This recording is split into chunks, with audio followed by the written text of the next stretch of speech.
I'm trying to tell you something about my life. Maybe give me insight between black and white. And the best thing you ever done for me is to help me take my life less seriously. It's only life after all, yeah. Well, darkness has a hunger that's insatiable, and lightness has a call that's hard to hear. Now wrap my fear around me like a blanket. I sail my ship of safety till I sank it. I'm crawling on your shores. I went to the doctor, I went to the mountains, I looked to the children, I drank from the fountains. There's more than one answer to these questions, pointing me in a crooked line.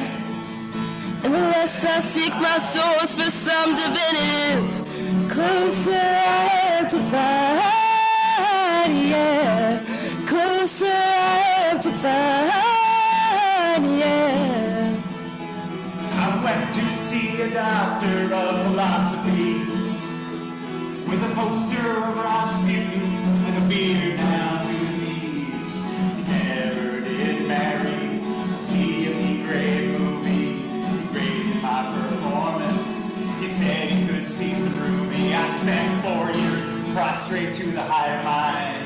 Got my paper and I was free. Well, I went to the doctor, I went to the mountains, I looked to the children, I drank from the fountains. There's more than one answer to these questions, pointing me in a crooked line.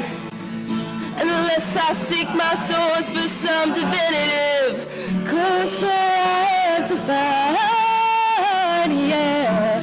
Closer I am to find, yeah. I stopped by the bar at 3 a.m. It was a juice bar. to seek solace in a bottle or possibly a friend. And I woke up with a headache like my head against a board. Twice as cloudy as I'd been the night before, and I went in seeking clarity. I went to the doctor, I went to the mountains, I looked to the children, I drank from the fountains. Yeah, we go to the doctor, we go to the mountains, we look to the children, we drank from the fountains. Yeah, we go to the Bible, we go through the workout, we read up on revival, we stand up for the lookout. There's more than one answer to these questions, pointing me in a crooked line. Unless I seek my source for some divinitive, closer I am to find, closer I am to find, closer I am to find, yeah.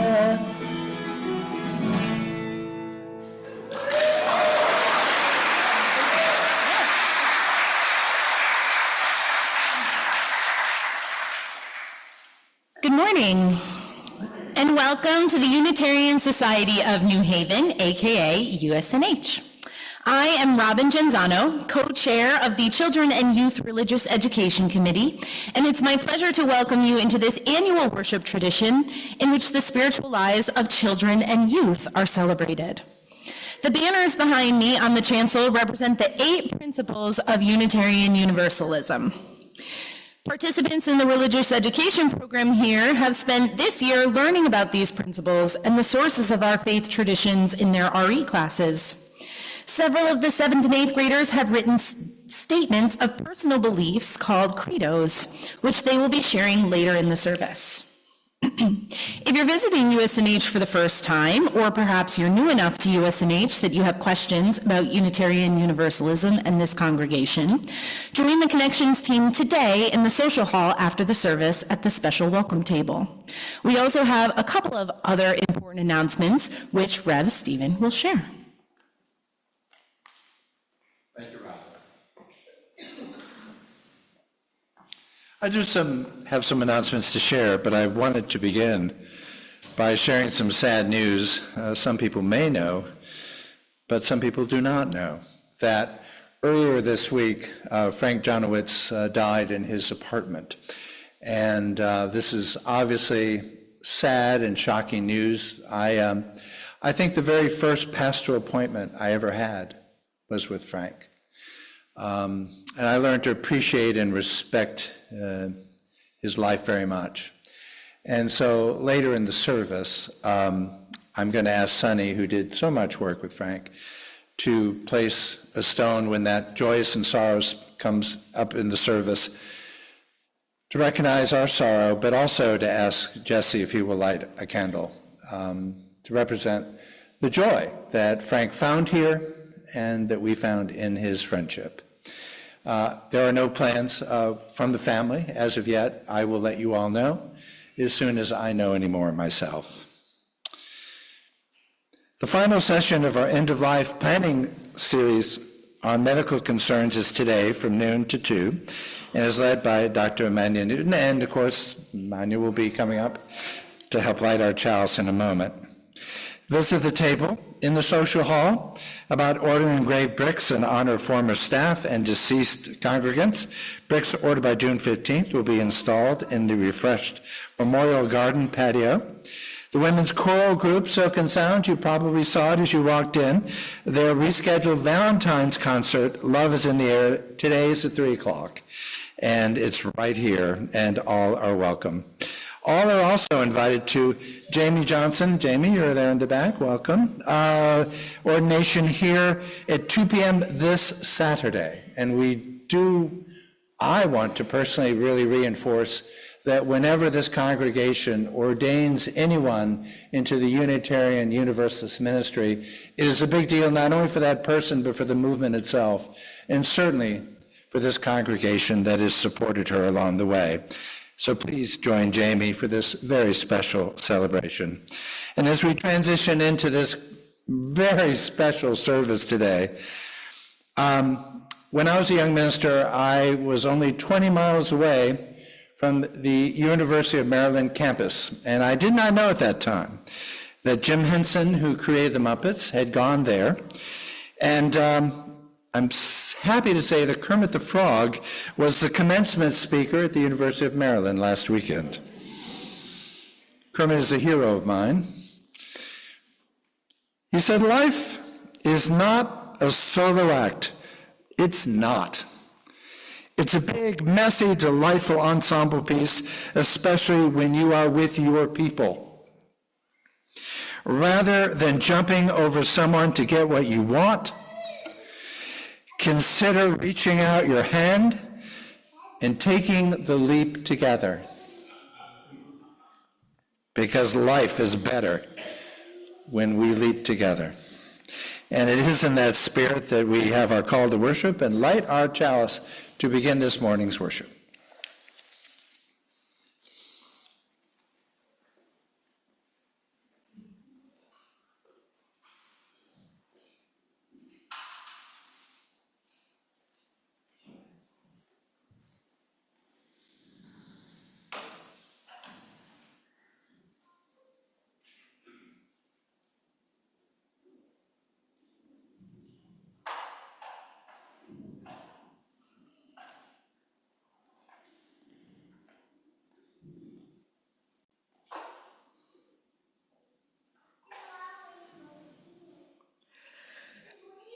As we light this chalice, we take these little sparks glowing within all of us and combine them to create our great flame. So I invite you all to put your phone in worship mode and enjoy our 7th and 8th graders and all that they have done to add to our flame.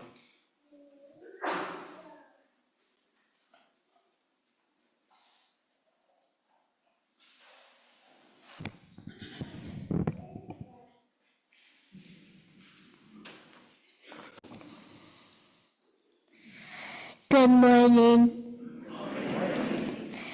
Please Please join me now in reciting the words that appear in your order of service or in the chat on the live stream. We have met together to create and nurture a culture of respect and kindness and to engage in the spiritual and everyday practice of loving more generously. To this end, we will strive to be open, value differences, listen deeply, use kind language, speak our truths, work with conflict, seek humor and joy. Thank you so much. In a moment, we're going to rise and sing hymn number 1017, Building a New Way. As we sing, please feel free to come down, and if you have any joys that you would like to share with this community, please do so in the form of lighting a candle here so that your joy may illuminate the rest of us in this congregation. If you have a sorrow that you are holding this morning, please come down and put a stone or a shell into the water so that this congregation may help hold your sorrow with you. Now, congregation, please rise. And as mentioned, I'm going to light a candle for Frank Jonitz, and Sonny is going to place a stone.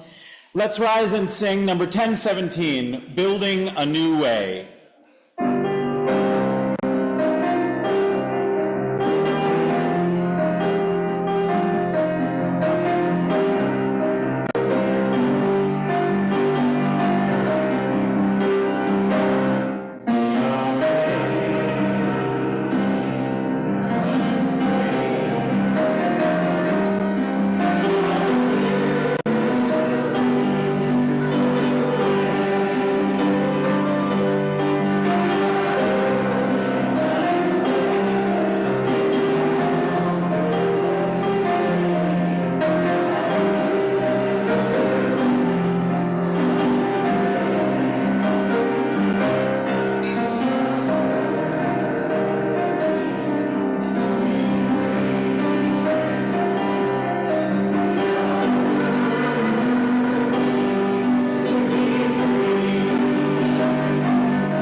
Well, good morning. My name is Jesse Greist, and I'm the Coordinator of Congregational Life here at the Unitarian Society of New Haven.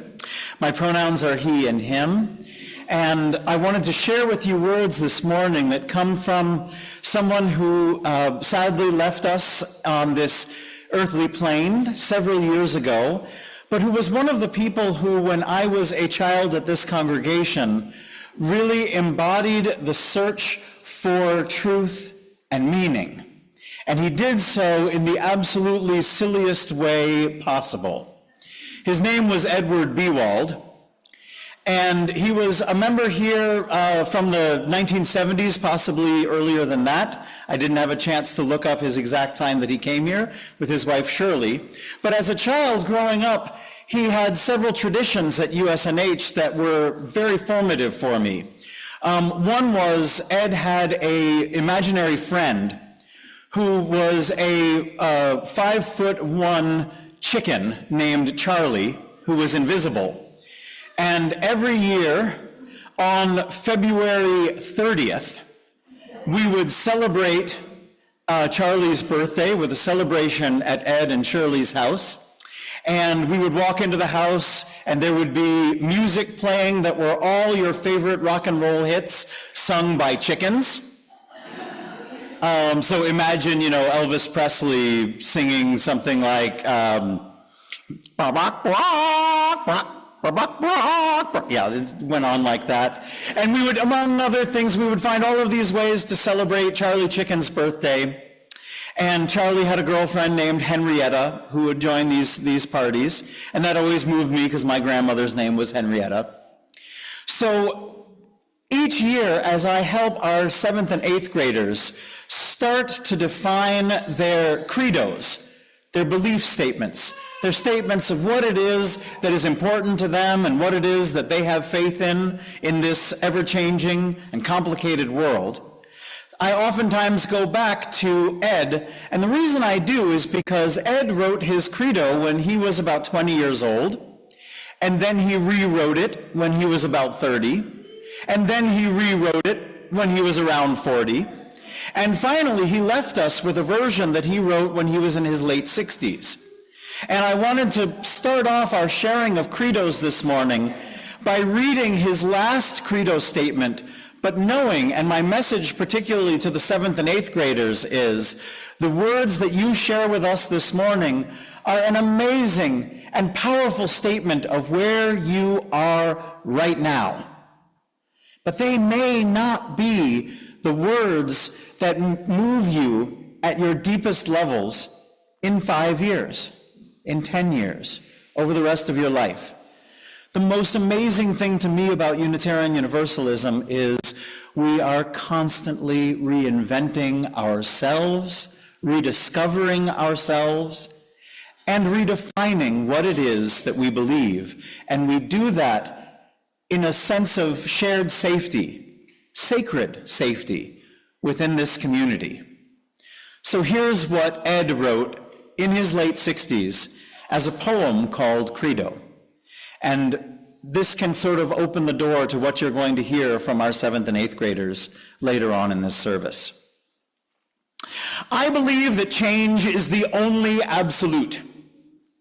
When the tide of all the natural forces within the universe and the interrelationship of every created life is considered as a whole, then each moment of time is as balanced as possible. We can avoid extremes, overlook trifles, be aware that life is not fair for every individual. We can live within the present, accept the limitations of our present position, make the best possible choice within that position, take responsibility for our choices, waste no time with regret about past mistakes, and live each day to the fullest. I believe that my nature and being are the products of evolution. Because of where we have come from, our nature is neither good nor evil, but instead animalistic. Self-interest is our only motive. No one unselfishly does anything for others. Even the martyr must do what he does, if only because the alternative is too obscene to live with, or that she wishes a better world for her children. We can achieve independence, know that what good and evil are depends upon the perspective of the self, realize that nothing can live unless something dies, accept the notion that a fly contains as much divinity as any of us. Honor the interrelationship of every created life. I believe that I am an agent of change. The human experiment is incomplete, and although it contains a spark of the divine, it's only one small part of the universe and is limited in perception. Trapped within our environment, we are arrogant to think that we can perceive the answer. There is a small gap between us and a fish. Then the distance, there is a smaller gap between us and a fish than the distance to the nearest star.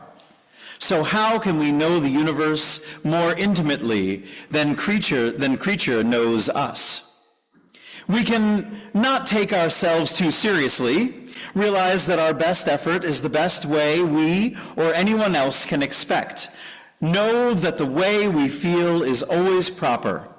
Love ourselves as well as our neighbor. That's an important one for me too, I'm sure for many of us. I believe that my value is derived from influencing change. Like molecules of water which become an ocean, every being has its minute influence. Every event, its weight. Every choice is almost imperceptible effect. To change both the balance and direction of the universe, we can express love, foster independence in children, be productive through meaningful occupation, commit to another person, build a nest, be positive examples for our children, develop self-respect. Be aware of the finite value of time. Set a limit on how many material possessions are enough. Use the power of simplicity to conserve time. Value friendship. Know that it takes us both to give reality to love. I believe that truth is merely a point of view. The balance we strike between selfishness and altruism, as we come to terms with our dual nature, determines the role we choose to play as a member of our tribe. Thus, the location where we stand on the continuum between commitment to self and commitment to society determines the point of view we take at that moment to define that which we call the truth. We can respect that strength contained within diversity, realize that variety of experience is essential for growth, not try to make the whole world one, avoid projecting our expectations on others, maintain our integrity, and be authentic to ourselves. We can honor our contracts, realize that today's good might be tomorrow's evil, avoid causing pain, take measured risks, promote freedom for all, celebrate the values which we hold in common. We must open our lives to varied experience to test our highest potential, and model our lives after the heroes we meet, for imitating and making mistakes are only two ways in which we learn.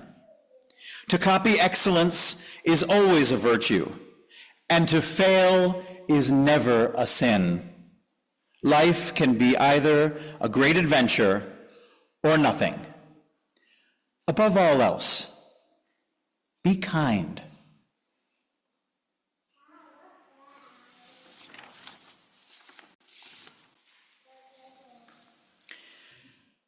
At this time, I'd like to invite us into a moment of quiet reflection. We will hold silence or near silence, after which we will hear a reading from Charlotte Stover.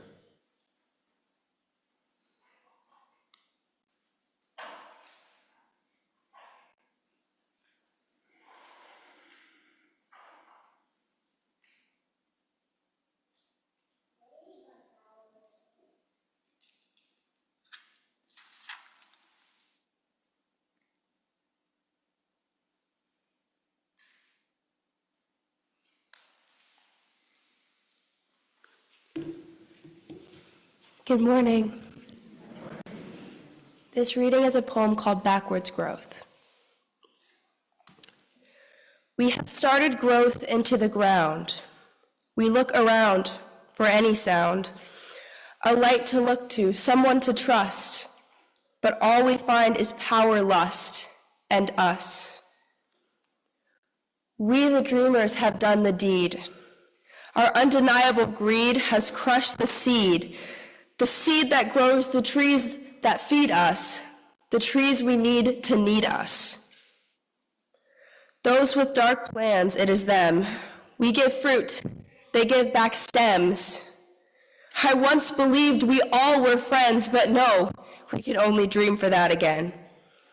A dream that now seems so unreachable since we have given all to the delusional. Often feelings start to creep up my neck or down my street. While I sleep, I will think of every woman I will ever meet. They build up walls to keep us down. We still stand tall and proud. Hearts on our shoulders, bodies in and out, until it's all destroyed by a simple shout. But it's not so simple when you think about it. That person really didn't have to say that. Free speech, please, that's a mask for hate. Cruelty used to obliterate someone's feelings about what they wore or what they ate. I wish this was a world we could recreate. A book to rewrite, a story untold, a beautiful universe made by young and old. How loud must I scream till they finally listen? Someone did not get what you were given. Though all are beautiful, color, gender, or size, sexuality, religion, or mind, so much exists in this world, but they try to give only to the straight, cisgendered Christian white guy. The world may be crumbling at our feet, but we will not go with it. We will not retreat. I say we will not accept defeat. We have ourselves to blame, but together we must rise, or else we shall meet our demise. I know all this, yet I am only 17.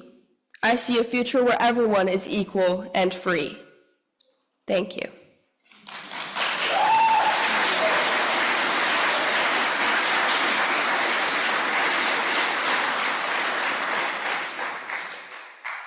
Thank you, Charlotte.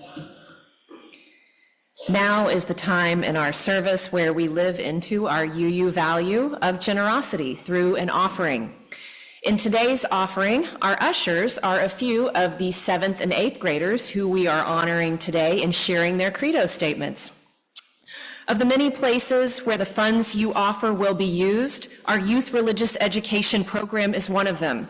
From the tiny humans in our nursery up to the young adults who will be graduating from high school, USNH does so much to support the youth here and the youth in the wider community.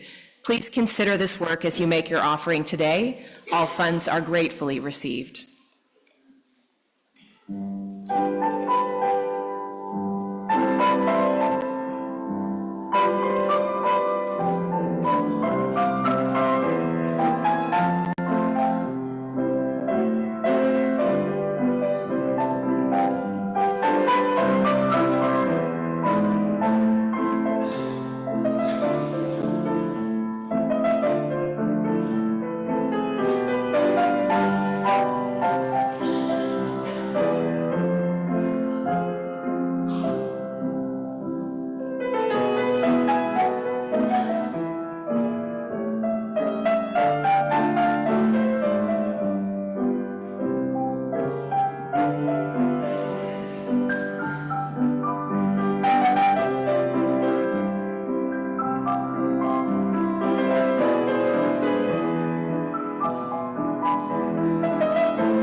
Our class spent the past year exploring different religions and beliefs from around the world. I've touched or drank my fair share of holy water, mouthed the words to songs I didn't know how to sing. I even had blue paint splattered all over me, but that was from a show we went to for fun.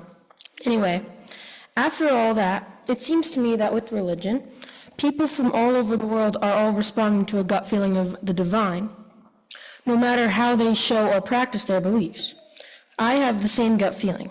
Is it faith? Well, I would call it a faithy feeling. I would like to believe that there's something out there. There's so much mystery in the universe, and science can't explain it all.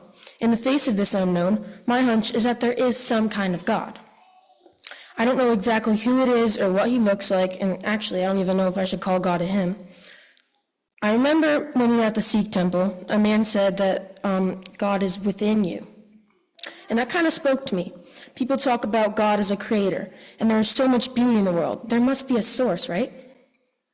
But what if God is more than that? What if God is in each and every one of us, giving us all different perspectives on how we see the world?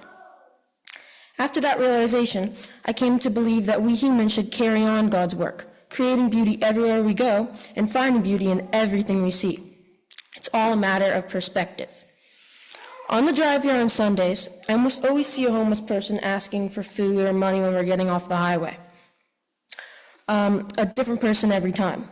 I always think, how is it that I'm living in a house with plenty of food to eat and a nice warm bed while this guy's barely getting by? It doesn't seem like we all start out with equal opportunities, whether that's mental health or financial resources. So I feel an impulse to help them. Life isn't fair, and if you are one of the lucky people, it is your duty to heal what you can. In conclusion, I believe that God is within all of us, giving us our own unique perspectives on how we see the world, and also giving us a sense of purpose. When we come together as a faith community like this, it reminds us of our core purpose, which is to create beauty in as many ways as we can. Thank you.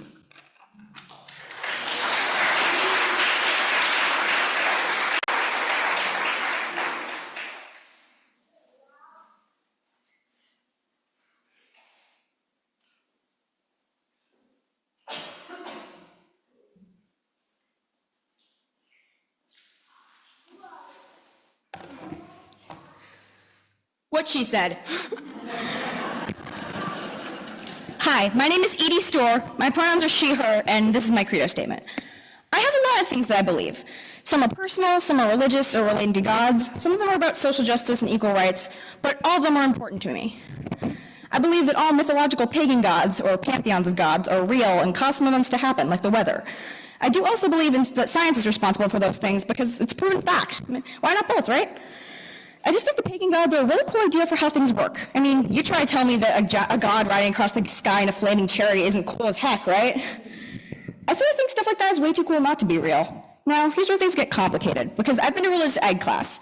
I've learned about how the religious practices some people frequently have to do, and man, it sounds hard. I don't think I want to do any of it, like worship in general. I can do it when I feel like it, but I don't think I have to do it. I don't want to have to do it, and I don't think the gods will mind if I don't. Also, I believe in magic, whether other people do or not. Some things just don't really have an explanation, you know? Like when you lose something and you know where you put it and then you find it in the same place. We could try to find ridiculously complicated scientific explanations for stuff like that, but where's the fun in that? So sure, sometimes it could be your brain being tricked into thinking that this is a new chapter of the day and oh, you don't need to remember anything from before you walk through the door. It's a new part now. Don't worry about it. Or it could be a house fairy. Think about it. So I believe in the Fae, like elves and fairies, and I also believe in dragons. Again, why not? It's a cool way of knowing how things work. They're all probably out there somewhere. So I have the Rick Riordan, Percy Jackson style belief that all pantheons of gods are real, like the Greek, Norse, and Egyptian gods. But I'm not sure if I believe in God. I mean, in classical mythology, there are always really straightforward explanations for why things are the way they are and how the gods all establish their place in the cosmos and what their individual jobs are. Why would I have to believe in some abstract concept of God when all these other gods got it handled? No offense to anyone who does, but that's just what I believe. Plus, it just seems very restrictive to say there's only one God and that's it. Anyone believing in any other gods makes you evil and a heathen. Like, dude, not cool. I just think everyone should respect each other's religions. I mean, when the Vikings rolled up into early Britain and sacked their churches and stuff, some of them just added Jesus to the list of gods they worshipped. And in terms of an underworld or afterlife, I do believe in it because I figure there's got to be something after this. I believe, again, that the afterlife, when you come to it, looks like and is whatever you believe it to be. Like it could be heaven or hell or Hades or anything you believe or anything in between. That just makes the most sense to me, and I think it's a cool way of having things work. Really, I think what happens when we die, we find out, well, when we die. Now, about like my social values and human rights, I very much believe that everyone, people of all races, ethnicities, genders, orientations, species, and whatever else, everyone is created equal. We should treat each other with kindness. And I believe that everyone has inherent worth and dignity, and we should do good things for others, even if people say not to. But I also believe that if we're going to take care of others, we must also take care of ourselves. We shouldn't give away all our money to help others, because then we can't feed and house ourselves. Likewise, we shouldn't sacrifice our own mental health and well-being to help our friends. We should help them, but we should help ourselves first. This is something I have a hard time remembering sometimes. I think we should support all members of the LGBTQ community, people of all races and religions, people with disabilities, either physical or mental. We should respect animals and nature and treat them with dignity. And we should support Therians and otherkin, people who believe their soul is something other than human. I haven't told my congregation this yet, but I am otherkin myself. I identify as an elf otherkin. I'm human on the outside, but an elf on the inside. I think we as a society shouldn't put so much pressure on ourselves to be humble. It can be really deprecating and destructive to your self-esteem. I believe that we're all equal, so you shouldn't think you're too much better than anyone else, but people seem to think that that also means you shouldn't think you're good. I mean, come on, people should believe in themselves. This is also something I sometimes have a hard time remembering. I have never liked the phrase, nobody's perfect. It just seems so restraining to me. Like, I know you mean you don't have to be perfect, but you're enough. But what I hear is you can never be perfect, so don't even bother trying to be. I get that it means well, but I think the problem with it is something that I got really hung up on when I was younger. It focuses too much on what we perceive as perfect. Does perfect, as a term of character, mean never failing or making mistakes? Or does it mean being really nice and trying to be as good and cool as a person as possible and being perfectly good at your favorite hobby? Or is it both? Instead of saying nobody's perfect, I prefer to say everybody's perfect. That doesn't mean we all have to be boring carbon copies of each other. To me, that's what perfect means. That's not what perfect means. I believe in the UU values like justice, equity, and interdependence. I believe that everyone should get whatever accommodations they need to survive and thrive. I believe people should all respect one another's religions, like I said earlier. I think very importantly that nothing is set in stone unless you want it to be. You can wish for a better life and your beliefs can change over time, but unless you want, you yourself don't have to change. And like me giving the statement right here, you don't ever have to change your beliefs, values, or worldview unless you want to. I'm going to end it. I didn't put this in the original text, but I'm going to end this with something I very much believe, but I don't even have to put it in my own words, because one of my favorite authors, William Shakespeare, already said it in his own words. Love all, trust few, do wrong to none. Thank you.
My name is Renless, and my pronouns are she, they. I'm a 13-year-old girl. I have 7 cats, 1 dog, and 4 chickens, and I'm really excited to be here today. When I started Neighboring Faith, I was an atheist, and I still am, but I had a really good time getting here to this point and realizing what it means to be an atheist. What it means for me to be an atheist is that there are no gods, goddesses, or heavenly beings that will drop a piano on my head if I do something wrong in life. But I do think I am a UU. After careful consideration, I have gone through the 8 principles and decided that I agree with them all. Number 1, the inherent worth and dignity of every person. I agree that every person has some worth and dignity, even if it's not compost. Every person has something to contribute to this world, and I think every person deserves a little bit of dignity, if only a little bit of dignity. Number 2, justice, equality, and compassion in human relations is determined by those without the privilege and power to establish the framework from which these are received. What that means for me is that the people in power, such as a king, a president, a teacher, a parent, and so on and so forth, need to make sure that their community is filled with as much as possible with justice, equality, and compassion. Number 3, acceptance of one another and encouragement to spiritual growth and in our congregation requires all to actively engage and ensuring conditions are supportive for all to thrive. What this means for me is that everybody needs to contribute in making a loving, caring environment that makes everybody feel safe. A great way to contribute is as simple as not being a knucklehead and trying to use the correct names and pronouns for everyone, or try to understand someone around you. These are great and easy ways to contribute to a loving community. Number 4, a free and responsible search for truth and meaning is as challenging, ever-changing, all-encompassing call we must all answer. I agree with this one. I am always trying to broaden my horizons and meet and learn about new people, religions, and culture. I guess that's what I'm here to talk about. I really enjoy learning new things and exploring this wonderful world that I live in. Number 5, the right of conscience and use of democratic process within our congregation and in society at large is about inclusive structures and communities that provide space for all. I feel that every person deserves to have a vote in what's going on in their life, especially in who be deciding on stuff going on in their life, such as funding or the environment they live in. Number 6, the goal of community with peace, liberty, and justice for all. I believe that this is possible, but to do this, we need to respect each other.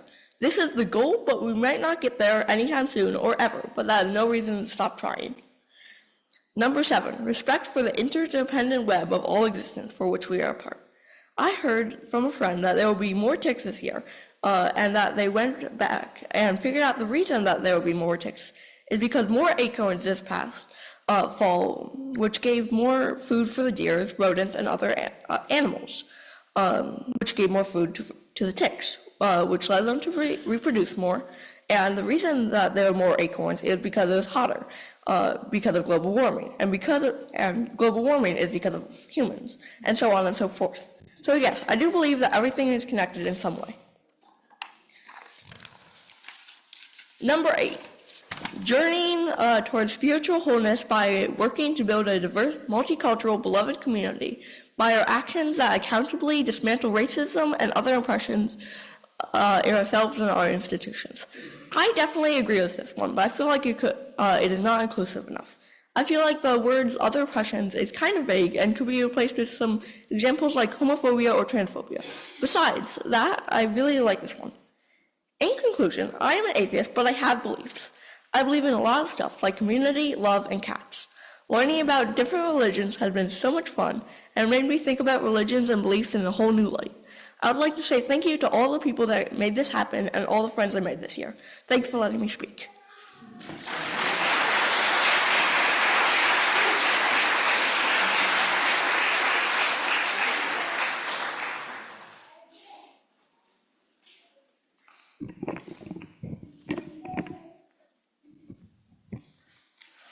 My name is Elsa, and I'm a 14-year-old girl who lives in Hamden, Connecticut. My whole life has been built up by the villages around me, and this place is one of them.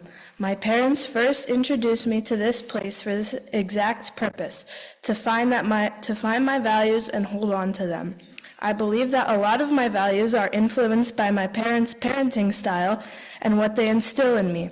The following set of beliefs come from sayings my parents have repeated, things I've learned over time, and even an inspiring song lyric. Oh, wait. I forgot to do that part. So, number 1, work hard, play hard. My dad has been saying this for a while, and what I think it means is that you should work for your rest and free time. As a person who seems to always have something to do, my dad pushes my brother and I to contribute to our family in many ways. It's not exactly a reward system, but let's just say there's no sleepovers until all the chores are done.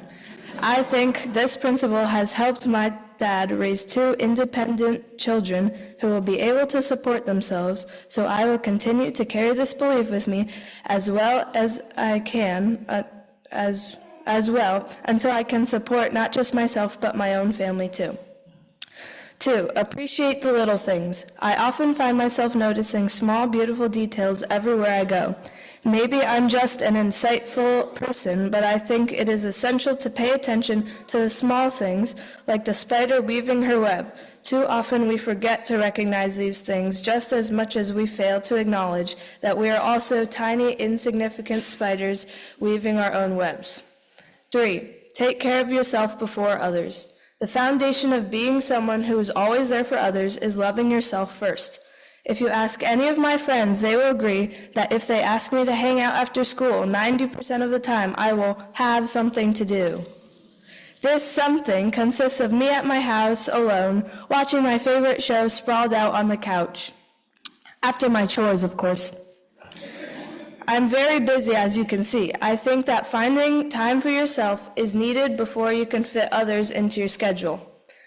4, living in the moment. A lot of the time, we don't recognize that what we're experiencing won't always be there, or that it was the last time that it happened.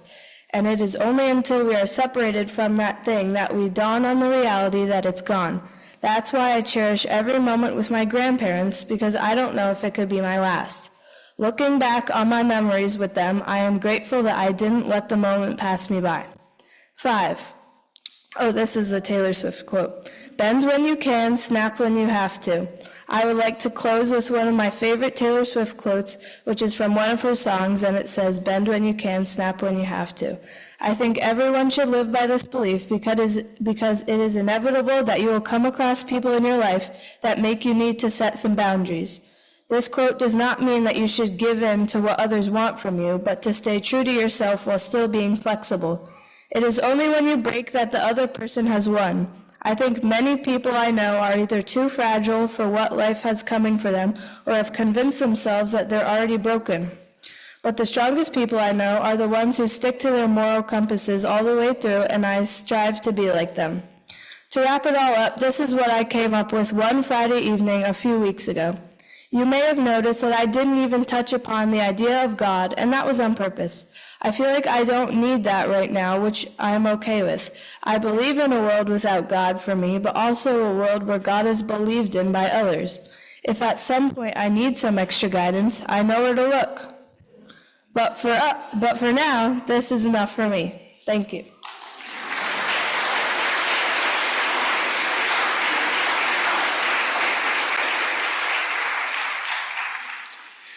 My friends, we have heard from the next generation. I wanted to take a moment to acknowledge that while 4 of the 7th and 8th graders chose to share their CREDO statements, that does not mean that the other 3 students in the class did not write them. They did write CREDO statements, but in honor of the democratic process and individuality, we always give the 7th and 8th graders a choice as to whether they come up to this pulpit to share or not. So there are 2 more powerful statements that were written that were not shared today, but have been shared with the rest of the class. And there is 1 more student who chose to only write for herself. And that is okay and wonderful. So before we extinguish our chalice this morning, I wanted to invite the members of the 7th and 8th grade class to come up one more time and stand by our chalice. We're going to have Ren actually physically extinguish the chalice as all the rest of them come forward here. Let us use words that are in our order of service to extinguish the chalice. Would you please say them with me as Ren extinguishes that chalice? We extinguish this flame, but not the light of truth, the warmth of community, or the fire of commitment. These we carry in our hearts until we are together again. My friends, we are going to gather once again next week and hear from our high school youth group. They are running next week's service, so please come back for that. They considered all of our principles, and they decided that what they want to focus on next week is ranked choice voting. So we're going to see a service entirely about the spiritual side of democracy and choice. We close with words from J.M. Barrie, who in his book, Peter Pan, reminded us that the moment you doubt whether you can fly, you cease forever to be able to do it. So fly forth in peace, my friends. Fly forth in love. Fly onward in an ever-expanding search for all that you believe to be true and right. And please, all of you, through your credos that you continue to develop throughout your lifespan, make it so. Thank you to you guys. You can go back to your seats.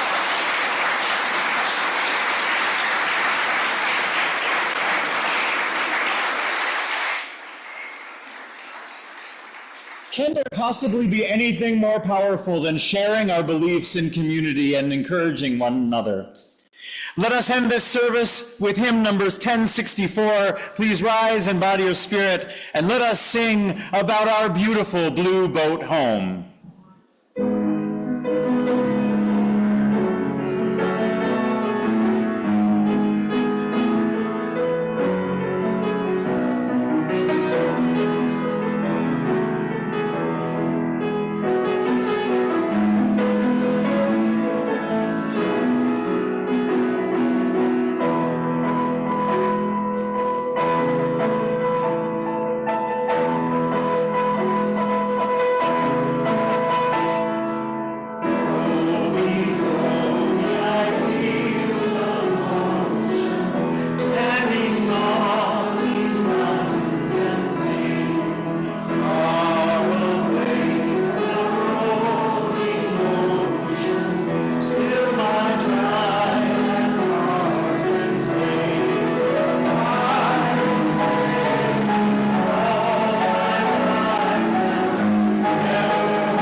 my friends.